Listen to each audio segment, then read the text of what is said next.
Hi అండి, welcome to Priya kitchen. ఎలా ఉన్నారు మీరంతా? నేను చాలా బాగున్నాను. ఈరోజు రెసిపీ ఏంటంటే వంకాయ ఎండు చేప అండి. వంకాయ టమాటా ఎండు చేప. కాకపోతే ఇది కొంచెం వెరైటీగా ఉండండి, ఎందుకంటే ఫ్రై చేసిన ఎండు చేపలు. మాకైతే ఎండు చేప చాలా ఇష్టం, మా అమ్మాయికి ఇష్టం కాదని ఇలా వండుతున్నాను. ఇది సెపరేట్గా ఫ్రై చేశాను ముందు.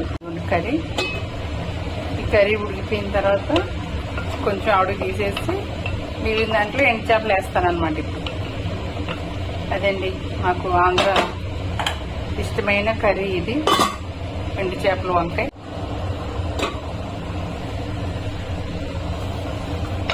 కర్రీ మొత్తం అయిపోయిందండి, కుక్ అయిపోయింది, చాలా బాగా వచ్చింది, జ్యూసీగా. చూసారా? ఇందులో కొంచెం కొత్తిమీర వేస్తే అయిపోద్దండి. కొత్తిమీర అయిపోయిందండి కర్రీ. ఇప్పుడు ఏం చేయాలంటే దీన్ని చెక్కగట్లు ఎక్కువ వాడతానండి వంట చేసేటప్పుడు. ఎందుకంటే ఇది గిన్నెలో గరగర శబ్దం వస్తుంది, నాకు అస్సలు ఇష్టం కాదు.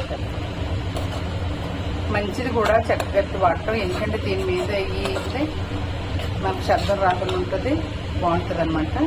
ఈ కర్రీ కొంచెం తీసేస్తున్నానండి కదండి, మా బాబు చేపలు ఇష్టం ఉండదని కొంచెం క్యారేజ్లోకి అనమాట కొంచెం కర్రీ తీసేసి ఇప్పుడు ఇందులో ఎండు చేపలు వేస్తాను. ఫ్రై చేసి పెట్టుకుని ఎండు చేపలు ఇదన్నమాట కర్రీ. మరి మీరు కూడా ఈ రకంగా ట్రై చేయండి, వండుకోండి. ఈజీగా ఉంది కదండి, ఇలా వండుకుని తినండి, ఎంజాయ్ చేయండి. మరి కొత్తగా నా ఛానల్ చూసిన వాళ్ళు సబ్స్క్రైబ్ చేయండి, లైక్ చేయండి, షేర్ చేయండి, సపోర్ట్ చేయండి. Thank you.